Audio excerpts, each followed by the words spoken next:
The Saint's Magic Power is Omnipotent is a Japanese novel series originally written and created by Yuka Takibana.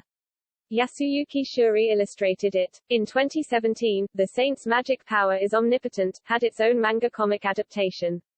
On 7 September, in 2020, it was reported that this Japanese novel series would have an anime adaptation as well. Directed by Shota Ohara, the first episode of The Saint's Magic Power is Omnipotent was premiered on 6 April in 2021 and was titled, Summoning. The anime television and web series was broadcasted on channels such as X, Tokyo MX, MBS, and BS11 and was released on various online platforms. The opening theme song of The Saint's Magic Power is Omnipotent, is titled Blessing, and is being performed by Yuki, while the ending theme song is called Page of Tomorrow, and is being performed by Now On Air. Sei Takanashi is a young woman who works at an office. One day, she worked overtime and was in her office booth till the moon dawned upon her. When she was about to leave and head home, a magical ritual summoned her to a palace in a supernatural world. Sei tried to digest the fact that someone summoned her to act like a saint in the supernatural world. In any case, it was actually a mistake on their part as they summoned two individuals instead of one.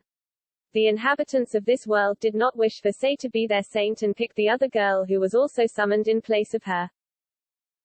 Clueless about what to do next, Sei chooses to make the most of this situation and decides to experience invigorating and exciting adventures in this new, unknown world that she has recently become a part of.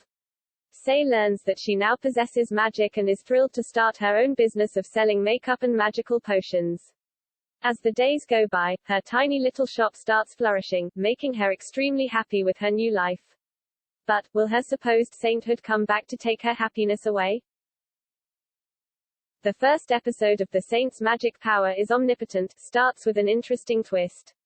It feels original and extremely fresh as the viewers witness the summoning of two young girls into an unknown, fantasy world.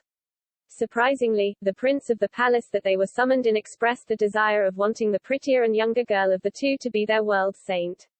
Her name is Era. Instead of feeling bad about not getting chosen to be the saint, Sei does not waste any time and decides to take care of her immediate and important needs. She is given room to stay at the palace, along with food and water. She even has a personal maid to tend to Sei whenever required or necessary. Nobody treats her poorly in the kingdom, she even has the freedom to do whatever she wants to.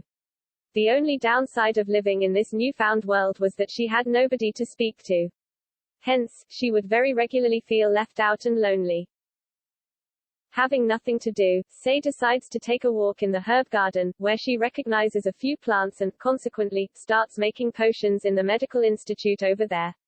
The potions she would make were extremely useful, and for the first time in a really long while, she felt needed and wanted. A lot of the viewers are actually interested to know what will happen to Era.